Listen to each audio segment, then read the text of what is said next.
like and letting Unicorns know he's aware of it. Let's not be surprised. Cassiopeia taken off the table away from Power of Evil. Yeah. Betsy demonstrated his Diana at Intel Extreme Masters. That is off the table from UOL. So I wrote down a few picks, some bans here. I would say Hecarim also going to be banned from Gambit. I would do it against Visichachi at least. I'm not going to say it's going to be guaranteed. And then from Unicorns, Diana is going to be one of them. They banned Sejuani last time they played against Gambit here in week 9.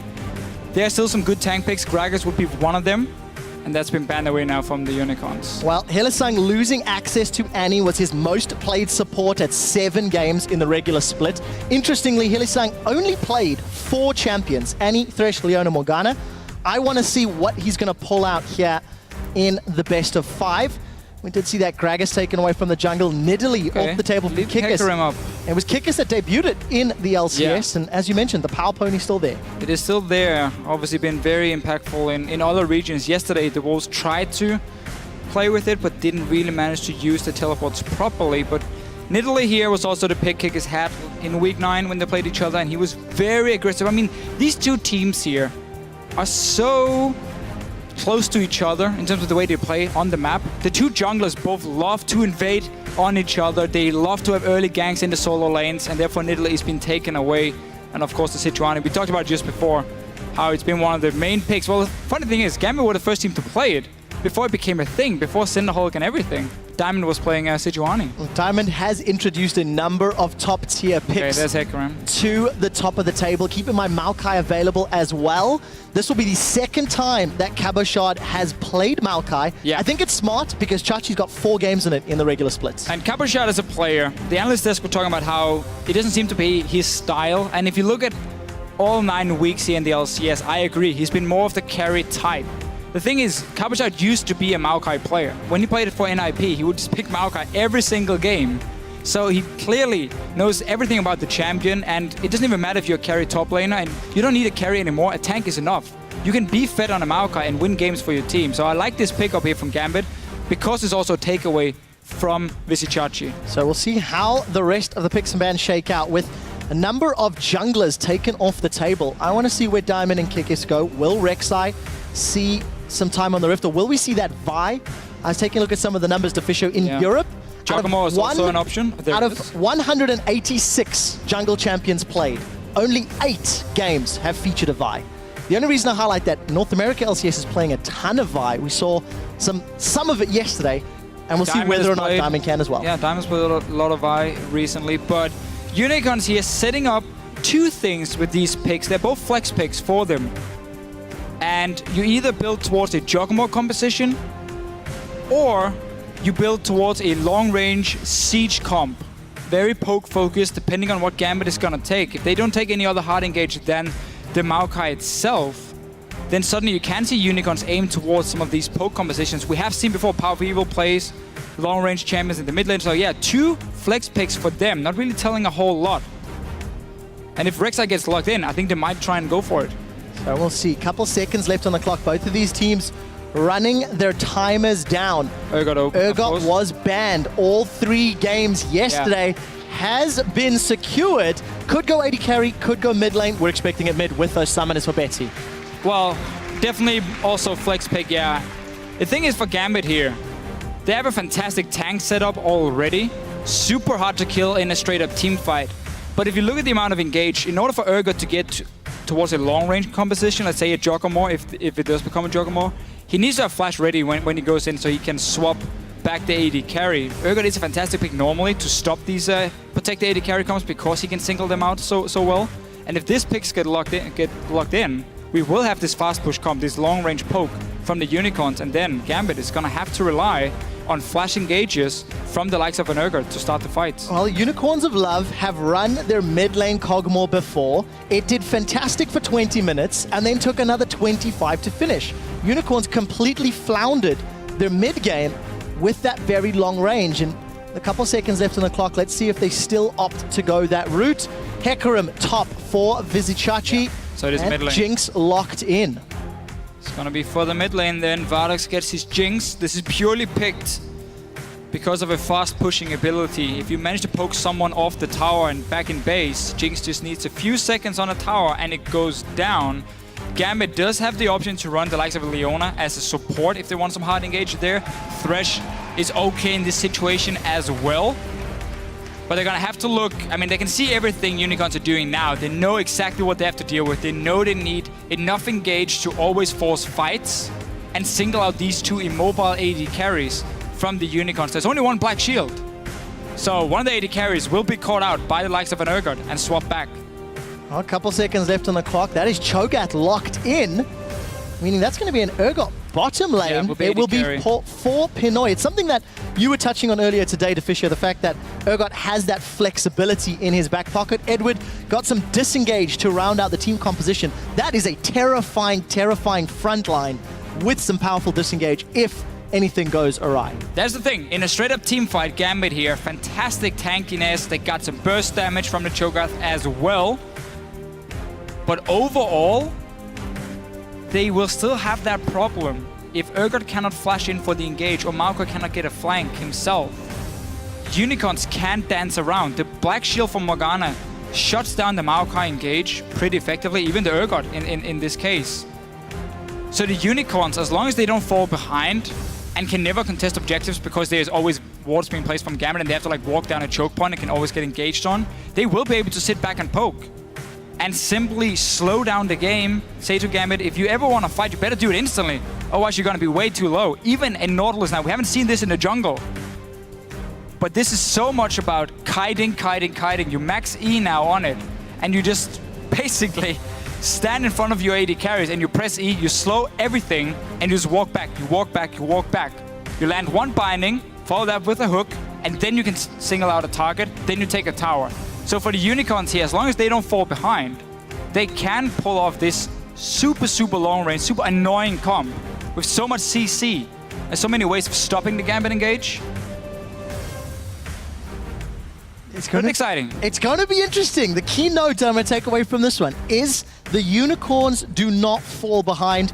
We've taken a look at their goal difference at 10 minutes, their goal difference at 20, and honestly, Unicorns go even more games than most. But you got to wonder if that is going to be enough. The risk of being caught by the Rupture, by the Maokai, by the Urgot is very, very scary. And that really is the thing, because if you look at Gambit's comp here, they have the Rek'Sai locked in and a Cho'Gath mid lane, so the dueling potential 2-on-2 between Betsy and Diamond is fantastic compared to what the Unicorns are bringing from Kikis and Power of Evil here. So the mid lane pressure will be for Gambit. They have to use that to get in that jungle, place these deep wards here, spot the Nautilus, and then simply roam between the lanes and use that to really snowball. Well, you make it sound so easy as always, DeFiscio. Guys, hit us up on Twitter. Hashtag GMB win or hashtag UOL win to @LOL Esports. You know, the local fans are behind the Unicorns of Love. We're loading up onto the Rift for game 1 of our second quarterfinal here in the European LCS. And we've got some fun stuff. I'm looking forward to seeing Power of Evil and Vardag's positioning. There's no Thresh to save their lives if any of that CC connects from Gambit. And there is a whole heck of a lot. But truthfully, the same could be said from the Unicorns towards well.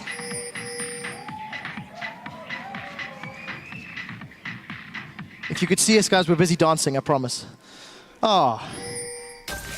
Boring, man. Betsy turning down the music. Guess they got to stay focused for the quarterfinal, right? So, Gambit going for an invade here. They want to place a few deep wards to try and spot where Unicorns are sending their lanes. In this situation, Maokai does perfectly fine against Hecarim in lane, simply because Hecarim is spamming his Qs so much, proccing that passive from the Maokai over and over. And obviously the Urgot Janna is going to be a very strong lane for Gambit. So we're going to have to see if they can manage to spot where Unicorns are sending their dual lane. For now, Hylissang and Vardex are staying here. They have obviously shown themselves with these bindings. And look at the wards from Gambit. 4 placed inside. I don't think they can see the wall, though, on the ward to place between the 2 towers up here. That shouldn't really be an issue for Unicorns unless they swap to the top side. So we'll find out what the Unicorns decide to do. Nothing. They can just farm. I mean, Morgana Jinx can sit back and play the farm fest in this situation here. And in terms of this duo, Jinx Morgana against Urgot Janna, this is not something that we've seen at all this year. Of course, with Urgot getting some buffs in 5.5. rejoining himself in the meta. But Eddie and Pinoy struggled against Vardags and Hylissang the last time this duo lane met. Pinoy some early aggression, throwing out some of those missiles and a massive advantage, punishing Vardags. Yeah, so notice what Gambit did here in the start of the lane. Pinoy stayed in the lane to get the early push on the minions, while Eddie was the guy moving into the Grump. That stopped Unicorns from even trying to start it, and made them also get late down towards the lane itself. So Pinoy already had the first push going. He was standing in a good position to start trading, and obviously you don't want to take these level 1 trades against an Urgot, just spamming Q auto attack on you as a Jinx. Poor start for Unicorns in this 2-on-2 lane, and it's gonna be in full control for Gambit. Obviously, mana is gonna be a bit of a problem for Pinoy, but once he goes back and gets that tier, that's gonna be the first little spike for him, where he can really become a lane bully. And such a strong advantage against an AD carry like Jinx, reducing all damage, in fact, thanks to the Urgot passive. But strong start for Gambit, reversing their fortunes from the last time they met. It was interesting you touched on Eddie sort of interrupting the Grump. Eddie invades jungles in the majority of games that Gambit plays, likes to be a nuisance. And Diamond, with a typical Gambit style, we have seen this before. Trending top. Always putting focus on top lane. Gambit used to basically always focus on Cabo Shot, make him the big carry. The first gank, there's no flash on Chachi, remember? Well, he's thrown down the Ignite. Cabashot's burning away. Diamond gets the knockup. Red buff is available. Chachi is going to be low on mana. Diamond, he's going to burrow, flash forward, unburrow. 1 or 2 more auto attacks, and Diamond is on the board. Gambit with first blood. And Kickers, you can see the route he took. He started red buff, moved all the way down to the blue buff, so he wasn't in the river here around the Baron to clear the Skull Crab and get some vision for them. That allowed simply the roam. Let's see what happens now, because Kickers will get denied, or will he? He will pick it up, or Power People got it. But because Kiki started on the red side and didn't go for the river and clear that Skull Crab here to give the vision to spot Diamond coming top lane, there was nothing Visichachi could do once he was caught in the middle of the lane. And we know Gambit ganks that top lane. No way that can be a surprise for Unicorns. So well played by Gambit. Step 1, get an advantage. They did lose control of that Scuttle Crab, and Kikis on this Nautilus just trying to get his way up to some levels. Pinoy low on mana, not yet backed. Still got some potions to play with. And the CS lead he had earned against Vardags has been equaled out. Oof, so much damage, but no connection from that Oxygen Crows of Charge. This really started level 1 for the Unicorns when they came down late to the lane, and Pinoy were already in such a good position. And obviously Urgot is a fantastic early AD carry as well. Diamond, he's still around the top side. He gets this one. Then Gambit controls the river, meaning Visichachi can never push his lane. He has to sit back at his tower, otherwise he's gonna get ganked again from it. So Unicorns, despite knowing that Diamond loves to gank to top lane, didn't do anything to try and get some deep wards down or deep vision to spot this first gank, and has paid the price. Kiki's obviously gonna be spotted now. Pink ward and the tunnel. Well, Pink ward still alive in the bush. Kikis did not check it. We did see a few moments ago that Pinoy backed, has picked himself up that early tier. Gonna start charging up, and Eddie's just giving us a bit of a walk, trying to save as many CS as possible. Pretty cheeky. Now the fun starts for Urgot. When you got that tier and you got enough mana to just keep poking away, it becomes really, really fun to play him and super annoying to play against him. So Chachi has moved a little bit away from his own tower, and he's ganked again. Well, let's take a look. We do see the connection from Kikis. His tower hits onto Cabashot. Cabashot down to 200. Diamond gets a knock-up onto Kikis as the Chilling Smite will keep Kikis in range for a moment or two longer. But the Riptide doesn't connect further. And Unicorns of Love defend Visichachi's life. He's sticking around, though. This could get risky. Yeah, let's see. Kikis is here as well, but he's spotted from the ward. We have to remember, Nautilus is a very weak early duelist. He does not want to fight at Rek'Sai. They're going back towards Visichachi. Oh, Diamond gets the knockup. That's another kill. Diamond is under attack from the tower, though. His Kikis will be the next focus. Another knockup. A few more hits should do it. The minions and one more slam. Cabo Shard with a double kill, 2-0-1. And this right here is the reason we don't see a lot of Nautilus being played. He's so weak in the early levels, and also because he's maxing E to become more of a kiting machine, he has very low damage in the early game. Normally you need that shield, you get a few ranks in it early, and you have some decent auto attacks while it's up. But in this case, it's max E after the changes. It is extremely weak in fights. Rek'Sai is so much stronger, and we mentioned how Diamond here can be the big playmaker in the early game because he's playing this Rek'Sai into a very slow tank. And because Unicorns, again, are giving up the top side of the map in terms of vision, they're getting some very bad situations, and they're now being completely punished. So Fisher, in Picks and Bans, you said you can get a Maokai fed and still win games 2-0-1 before 10 minutes. Cabochard is sitting pretty. And honestly, this is not surprising at all. Gambit have been camping for Cabochard for multiple weeks. That is the surprise. It got them into the playoffs. What's surprising is Unicorns did not prepare for it. Exactly. Did not play around it. Maybe Unicorns just underestimating the amount of time Diamond is going to spend up there. And also, notice here was the last pick. That is picked into a very passive mid laner that needs a lot of time to scale up. You need level 11 here for Power of Evil. You need to stack up that tier before you do anything. So Nautilus is not going to add anything in the mid lane. Top lane, Hecarim obviously needs to win his laning phase to become super impactful in the map, in the game, but he's not running Flash. So against a heavy CC laner, it's easy to basically lock him down and set up ganks. So when Gambit locked in that Rek'Sai, they got all that early pressure and they've been using it so well. Now Betsy's roaming, Diamond is joining as well. I mean, we might just try and dive him again. Oh, looks like there is some backup from Kikis and not really a lot of minions to work with on that top lane. So unfortunately, the roam has not paid off. They should get themselves a pink ward for the troubles. Yeah, Diamond spots it. Talking about Betsy, we've actually not touched on this Void Monster matchup in the middle lane. Cho'Gath and Kog'Maw. And we won't talk about it because Chachi is being hit down by an oak tree. Diamond is going to burrow, unburrow, find Kikis, jungle on jungle, top on top. Dredge line used to pull Kikis to safety. He does manage to get away for the time being. Chachi has got access to the onslaught of shadows. He's going to use it to try keep Cabochard under the tower. Down to 200 hit points. One more hit should do it. And it is the Prey Seeker. Now in the bottom lane, Hylissang is going to be able to take out Pinoy. We didn't see how that setup happened. But Hylissang with the Soul Shackles and the level 6. That's a flash away from Edward, dodging the Super Mega Death Rocket. But Unicorns on the board in the 2v2. Yeah, so very important to get a kill in the bottom lane. No idea why Gambit got in that situation down there. You're winning so hard on the top side of the map. Just farm bottom lane. You don't have to go for any kills if you're Pinoy and Eddie in this situation. Let's see it again. They're trading in. They have ulti on Pinoy. Just managed to get in range to swap Vardax and just trades. Gets blinded.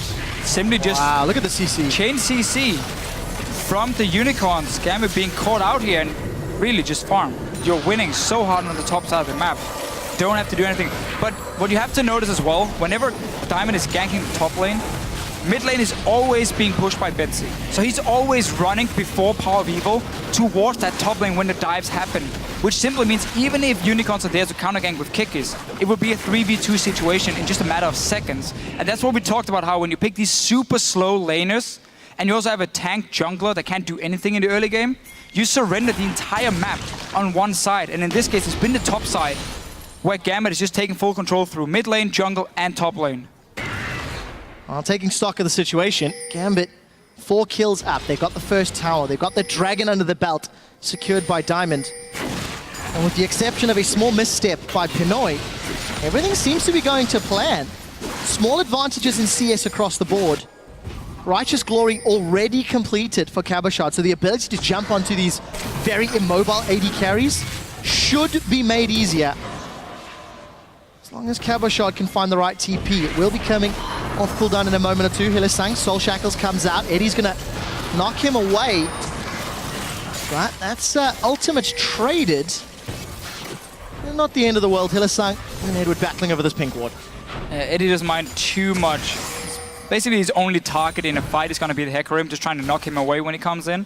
Otherwise, he's going to have these 4 bruisers or tanks who's just going to keep walking forward and try and catch the back line of Unicorns. So in that case, the Janna is not going to be too useful with the ulti. It's purely just to stop Visichachi from getting in himself and obviously buffing up the damage of Pinoy in these fights here.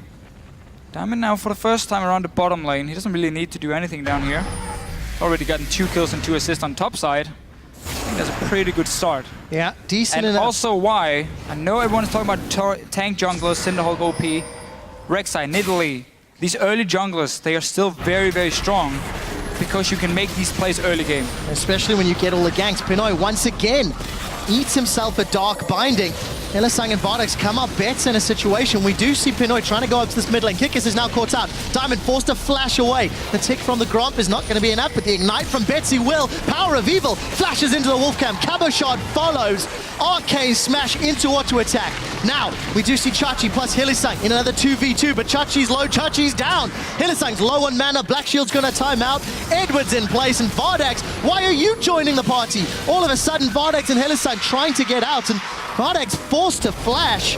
Unicorns of Love are scattered and making weird and wonderful decisions. Gambit loving the situation they're in. Yeah, but this is what we expected when we looked at Gambit and the Unicorns of Love in a quarterfinal. Fights everywhere, 9 kills already. Mid lane we have fights. Bottom lane again, a kill for Unicorns. There was a TP from Chachi down there, killing Pinoy. But it doesn't really matter for Gambit because they're winning so hard elsewhere on the map. This mid lane tower is super low already. Top lane obviously died long ago. And Kekis, he's still trying to deal some damage, but it's not going to happen. Well, Gambit are in a great position. We're going to get a replay of the bottom lane fight. Yes, second time Pinoy now gets caught with a binding that starts the whole fight. TP comes in from Chachi. But while he's TPing to the bottom lane, look at the mid lane here. You can see how Power of Evil and Kekis are fighting 2v3. So yes, they get that one kill, but this benefits Gambit. Because they already got Kekis down. They're going to get Power of Evil as well. And now there's no damage left for Unicorns once they return here. I mean, Betsy on a Cho'Gath, Cabochard on a Maokai, they don't really care. And obviously, clean house. So very well played by Gambit, picking the right fights. Tafisha, something you praise from Gambit. All split long. Diamond is going to find Hylissang. The hyperkinetic position reverse is available, but not used as Pinoy gets caught on the Flame Chompers. I got so excited for the spell name, and then it didn't happen to Fisho. Good old Black Shield. But Gambit, take a look at this lead. They were trying to set up for Dragon. You see some sort of defensive play as Kikis is killing some of those tunnels. Here's the thing though, Gambit doesn't really have to start this Dragon, because look at the top lane.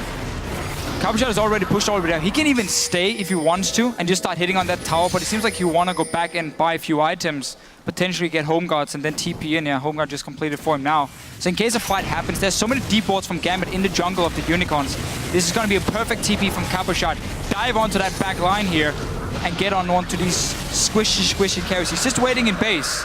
Now the Dragon is secured and no fight happened. He can go back to his lane, denied some CS, denied the Dragon as well just by having that TP threat. Still sitting there. Pinging towards the bottom lane. Let's see if the TP's in. Well, smart play from Gambit. They secure the second Dragon. We still see Cabochard chilling on the fountain. Look on the bottom lane. Pinoy, is he going to get caught again? The answer is yes. You see the Black Shield on Vardex. That's about to time out. Mega Death Rocket is going to put damage down as Eddie continues to channel. Notice Cabochard actually stopped his walk for a little while. Diamond is now joining this party. 3-on-2. Look at Betsy from the jungle. Diamond takes a turret shot as there's no minion support. Oh, going to be in a bit of trouble here. Chilling Smite out. We do see the Death Charge.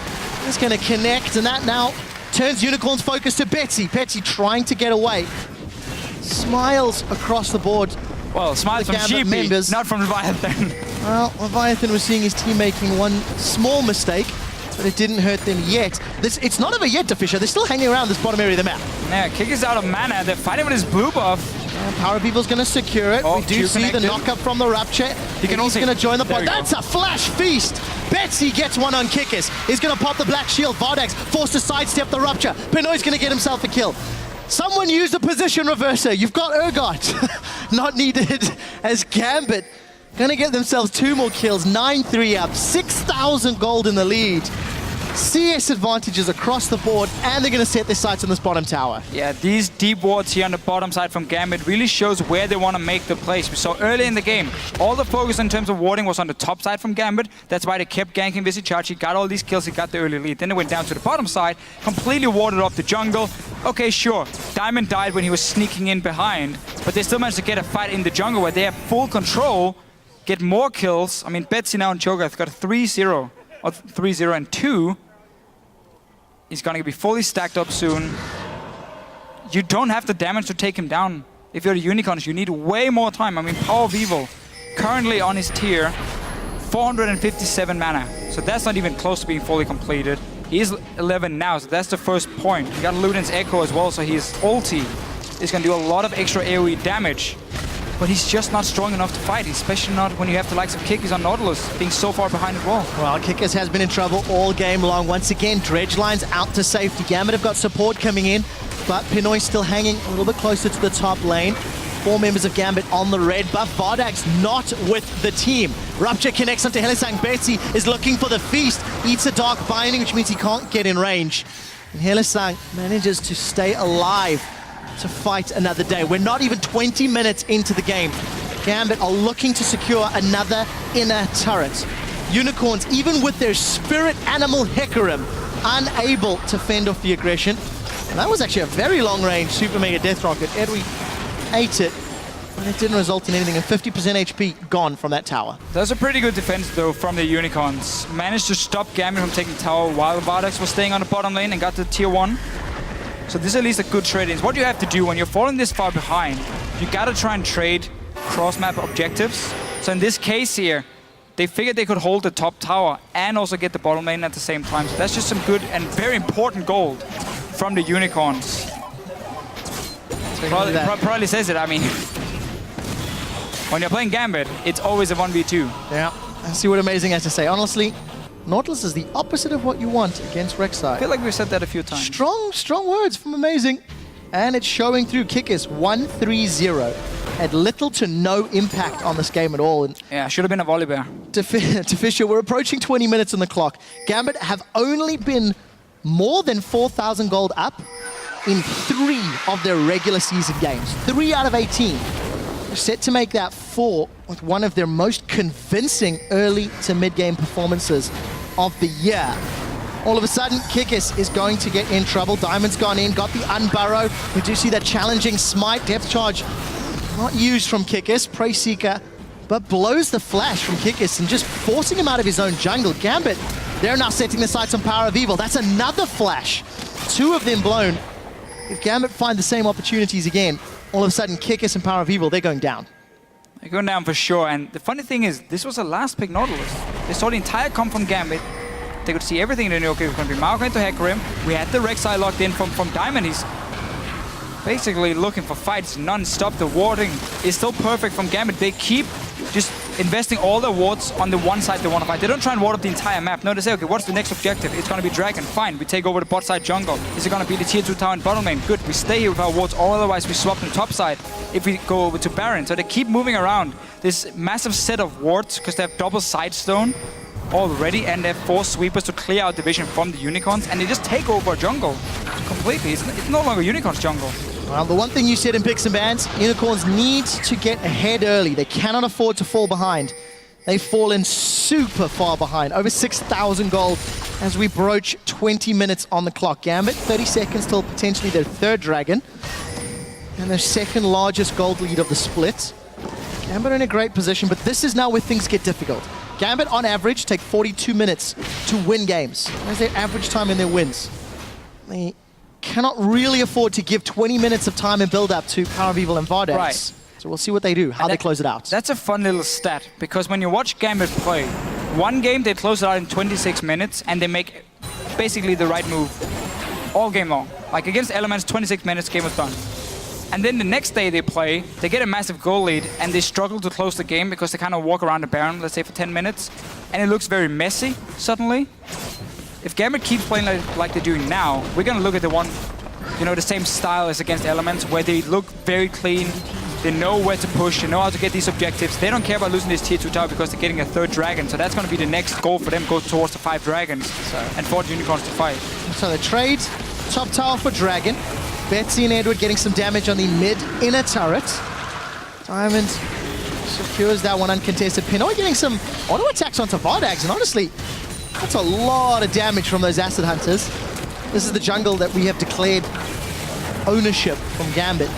For Unicorns, yes, they are extremely far behind. They cannot afford to get caught out of position. If, however, they can initiate with Kikis and Chachi. Another flash. Two we'll see carries if it now works without out. flashes from Unicorns. They might go in anyway. Well, Betsy gets caught out. He's going to get caught by those Flame Chompers. The onslaught of Shadows instantly knocked away. Pinoy and Diamond on the front lines. Diamond is going to be forced to run away as he gets hit by Hecarim. Look at Cabochon in the back line. He's got 4 members of the Unicorns on him. The Maelstrom beats Path. Cabochon is looking for Bardags, and he does get him. All of a sudden turns their attention to Vizichachi. Hecarim is on a full retreat. Cabochon is still tanking the Unicorns of Love. Finally decides he doesn't want to be there.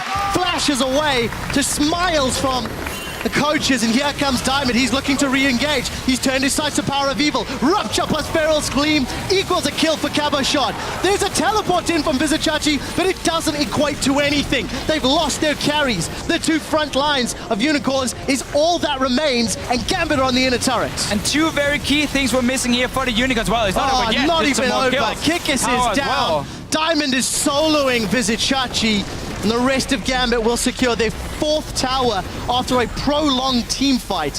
What great play. Remember what happened the last few minutes. Flashes were blown from the carries on Unicorns. They are immobile. If they don't have that black shield, there's no way for them to stay alive or defend themselves.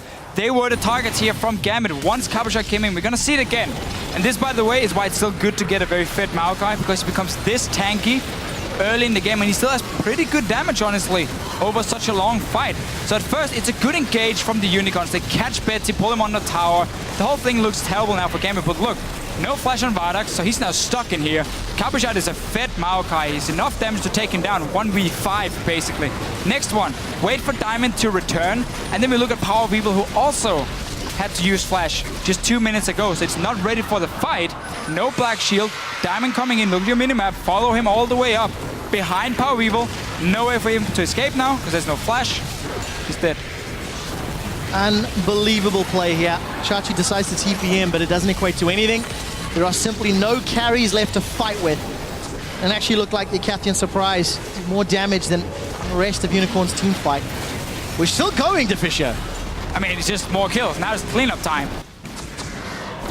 Alright, so Gambit figured there's no dragon, there's no bot lane tower or tier 2 tower. We don't care about bot lane now. Let's take this massive package of wards and go towards the top side of the map. 1 tier 2 left, that's the top one. Baron is also going to be an objective very soon for them to force another fight. So by taking over this jungle, which should be the next goal for them, once they go back and get a few pink wards at least, they can completely control topside jungle, control Baron at the same time, and once the wave hits on the top lane tower as well, it's already down to 50%. That's going to be an easy target for Gambit. So 25 minutes in, Gambit transition their focus to the top half of the map. They've controlled the bottom half and Unicorn's blue buff for the last 10, securing back-to-back steals. Dragons as bots, well. Towers. Absolutely everything belongs to Gambit. Any towers they've given up is because Gambit chose not to defend them in preparation for picking objectives elsewhere. Diamond was spotted by the ward, but he was spotting everyone thanks to Tremor Sense, and the rest of the team is backing him up, moving into the jungle. Gambit's going to need some ping wards if they really want to take control of the map here. I mean, they're so far ahead, they can just play like this and still get the right fights. But once the tier 2 tower top goes down, then it becomes harder and harder, because you got to get into the base now, where there's a very short route between the lanes and of course the fountain for the Unicorn, so it's going to be easier for them to defend. And then you have to play around that Baron. But seeing as Gambit doesn't have any pinks on it, it can be pretty risky starting it. There's always the chance of a jungler flashing in and stealing it. I'm glad you mentioned that. Flash is available for Power of Evil and Kikis, where they were not previously. No flashes for Vardax and Unicorns Hillisang. realize they should know this is happening, because they haven't seen Gambit for quite a while now. And this team will take a long time to hammer this Baron down. Right. Gambit have got the numbers. Rupture does not connect. The rest of Gambit still sticking. Pinoy has regrouped with his team. 50% of Baron's HP is down, but as we said, you don't necessarily have those Gambit just back away, reset. champions. Reset whole thing. Go back, get your pings, return. First of all, go back to Dragon then. Go back, get your pings, and go Dragon. You have 3 already to 0. If the Unicorns want to fight you there, you take that fight, because they're still not strong enough. I mean, look at Power of Evil. Not even 2 items fully completed for him. Same for Vardax. The 2 carries do no damage. So once you've gone back to base, we got 1 pink. They got 4 sweepers, so I guess it can be okay for them, but they're not looking to get full control. Get this Dragon and then return back to the Baron itself and this tier 2 tower, where you just take over that topside jungle. That should be the next objective for them. when they're this far ahead. Small advantage for Unicorns. They did get that last outer turret. Any little bit of gold is going to go a very, very long way for Unicorns. And they got that tower because Gambit started a Baron where they didn't have control, had to back away, were forced to recall. That gave Unicorns a tower. Small things, but it's what the Unicorns can do to get back in the game. Gambit set their focus to Dragon now to Fisher. A little safer, a little less risky. A lot easier to kill, that's for sure. Respawns, they had 1 or 2 pink wards in the inventory, which have already been placed by Edward. Nothing else on the map. So as far as vision goes, slightly losing control from what they had earlier, but look at the damage onto Hylissang. We do see a TP coming in from Caboshot right behind Unicorns of Love. Vizichachi forced to onslaught away as a defensive play, and he is down. Pinoy gets a kill. They've turned to Vardax. He's already flashed. He is dropped once again by Caboshot. Dredgeline to safety, instantly flashed away, as did Hylissang in the background. Knockup interrupted by the Black Shield. Gambit just put together 2 easy kills. Set their sights on Baron. Yeah. Keep in mind Dragon spawned as well, so there's the opportunity to get Dragon number 4. And while it was a good play from the Unicorns to take that mid tower, honestly, you have to just give that Dragon over to Baron, to Gambit. No, Baron as well soon from them. But we can talk about it after. Let's see if Gambit can secure this one. Kikis is here. There's no flash, so there's no way for him to get in the Baron pit. No, not at all. Kikis is just dancing around. I think he's going to get caught out. Yes, he's found Edward, but that does not really matter. As you see the rest of Gambit slowly chipping it away, and they've got the kill. That's a flash over for Hylissang, and they're going to get him. Diamond really wanting an extra kill. Should set them up to get another easy Dragon. Yeah. Number 4 plus Baron plus 12,000 gold lead. Gambit are here to play. They're really pushing that lead, showing what you can do when you have a jungler like Diamond and like Rek'Sai against a Nautilus, one of the weakest early junglers in the game. But basically what happened again before, by Unicorns coming down to this Dragon, even though Gambit didn't have insane amount of vision control, it doesn't matter because the carries are still so weak on the Unicorns. I mean, we're 29 minutes in, you got 1 completed item on your AD carry. You cannot fight. Unicorns had to get that one up. Just say, okay, whatever, we surrender these kills here, or we surrender the Dragon, you got 4 now to 0, we have to fight for the next one then. But because you didn't have proper pink wards, we could at least stall you at the Baron. That should have been the call. Here, I mean, this is suicide for Unicorns every single time. There's no evidence to find. Look at the damage from Vardax here. Okay, let's see, on to Caboshot. He's almost healing him simply because of the passive every time you cast a spell as an AD carry. And you obviously get caught out. You end up dying for it. Gambit knows what they're doing around these fights. And they also gifted them the Baron by Unicorns coming down here to try and stop it. Well, Unicorns of Love are in dire straits as we hit 30 minutes on the clock. There's really... Actually, there's no real way for them to pull this one back at this point in time, because the next time they try to contest Dragon, and it's Dragon number 5, we've already seen what Gambit have done around the pits. In best out of 5, first game, what you do now is you kind of just stop thinking about this game, you stop paying attention, and you start talking about next game. What went wrong here? For the Unicorns, they're going to be blue side 4 games in a row now. The teams decided to choose this, decide this way. So they know, okay, we got 4 games in a row now on blue side. What are we doing for pick and bans? What went wrong in this game? Let's talk about it. How do we fix it for next game? Because there's obviously still loads of games to be played. Gambit are sieging up. Look at that massive damage from the Acid Hunter onto Vardax. He's instantly forced to back away, trying to clear this wave out as best as he can, but the Baron-empowered cannon minion doing a lot of work here for Gambit. They got a lot of melee champions, and only Urgot and Edward on that Janna as your range, trying to get some auto attacks. They're not the greatest at taking towers down. And just to quickly explain, the higher seed gets side choice in games 1, 3, and 5. Gambit, Unicorns, based on their side choices, as you've said to Fisher, means Unicorns get blue for the next 4 games. We do see Betsy's down. That's a good kill for the Unicorns of Love. Diamond is now in trouble. He's going to be burrowing his way to safety. And a momentary misplay from Gambit. Staying too eager on the tower, Unicorns find 1 kill back. And they end the killing spree. You said it yourself, Trevor. Gambit doesn't really have a siege comp being built up here. 4 melee champs, or 3, I guess, melee champs, and then a fairly low-range Urgot, resulting in a kill for the Unicorns. So nicely played by them. The problem is there's still going to be a 5th Dragon soon. That's obviously the goal for Gambit. And once you have that one, the insane amount of extra tower damage you get means you just have to walk in with your AD carry, hit it a few times, and you stay around the minion waves, and that tower will die. So the Unicorns, no Dragon is going to be the big one. Already trying to set up a few wards in advance. This one is going to disappear before the Dragon even spawns, though. Very, very brave play from Edward, taking on Chachi and Vardags, realizing he had some support from the rest of his team. 007 doing his best James Bond impression. But for Gambit, every single thing's gone right, with the exception of sticking around in the top inhibitor turret. Let's see if they want to play for Dragon number 5, maybe another Baron. Use those side waves, minions to help do some damage for you, because you got to be very honest, it's going to take a lot of time, even with Dragon number 5, for Pinoy to solo kill a turret. If Unicorns can keep wave clearing. If Kog'Maw and Vardags are not pushed away, Kog'Maw and Jinx rather, we have to remember though, is if Betsy lands a Q onto either Power of Evil or Vardags, even on the tower, that's basically it. Because you can flash in and ulti on the Cho'Gath, and you nearly one-shot a carry. Yeah, talking about flash ulting, Pinoy, you need to up your game. We're 33 minutes in, and I've not seen a solo initiating hyperkinetic position reverser. It is arguably the best spell name in the game, and you're not showing it off. I am disappointed. Are you, Trevor? Yes! Let's see if Pinoy will do it just for you, obviously, not for Gambit. No, I mean, I'm calling him out. We'll see what he can do. Well, he hasn't really had to do anything this game, honestly. Because it's not been about the bottom lane for Gambit. They died twice in lane. Pinoy died twice in the lane. Never is. Gambit is a team that plays around their solo lanes. That's true. Diamond tends to camp for Cabochard, and really, it's up to Cabochard and Betsy to help carry.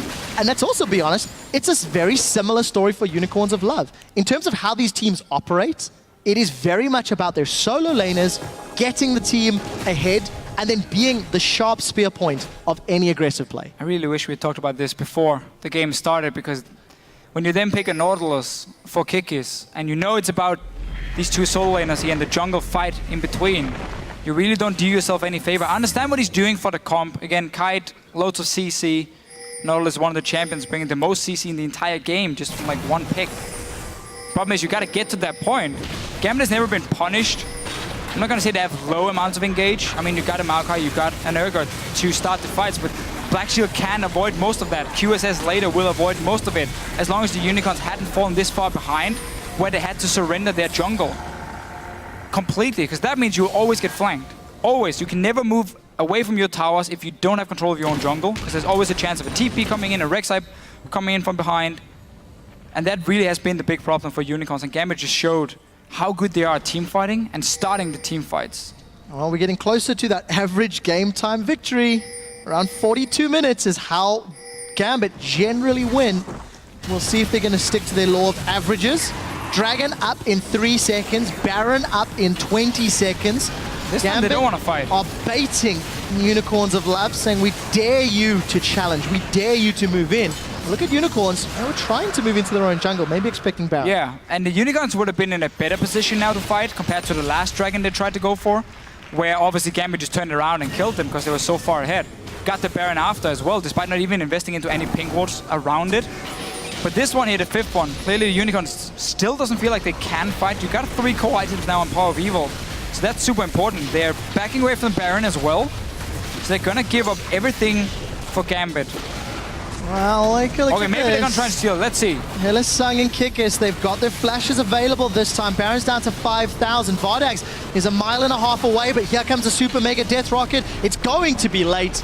Gambit get Dragon number 5, Baron number 2, 14,000 gold lead.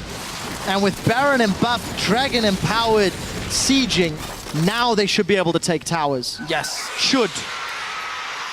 If you cannot finish now, you don't deserve to. With all the buffs in the world, you're never gonna finish.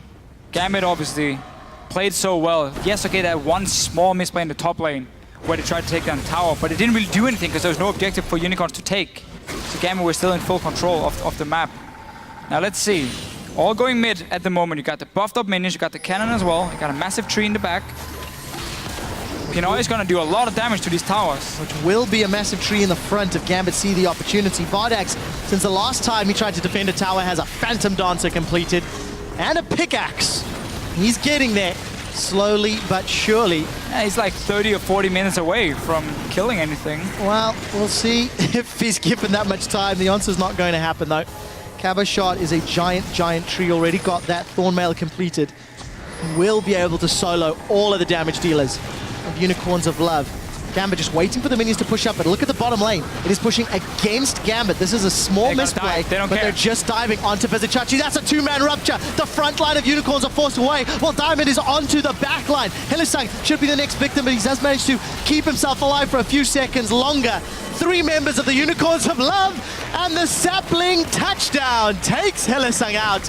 Gambit 4 quick kills, an inhibitor, and they set their sights on a near flawlessly executed game 1 in their best of 5, ahead of all averages, demolishing the Unicorns of Love. It's safe to say that the only kills the Unicorns got in this game were when Gambit were a little bit over-aggressive and didn't even mind giving them that kill because there's nothing else to take on the map. This game belonged to Gambit from the start. Champ Select with that Rek'Sai pick, the Maokai top lane into Hecarim as well, just to set up the ganks so easily. And the Nautilus reply from the Unicorns that did absolutely nothing. Diamond was obviously the big star in this game with his early ganks. Like everywhere he went, he would just get a kill for his team. But the whole setup was just so good at preventing Unicorns from going late game. And when you have these 2 hyper carries,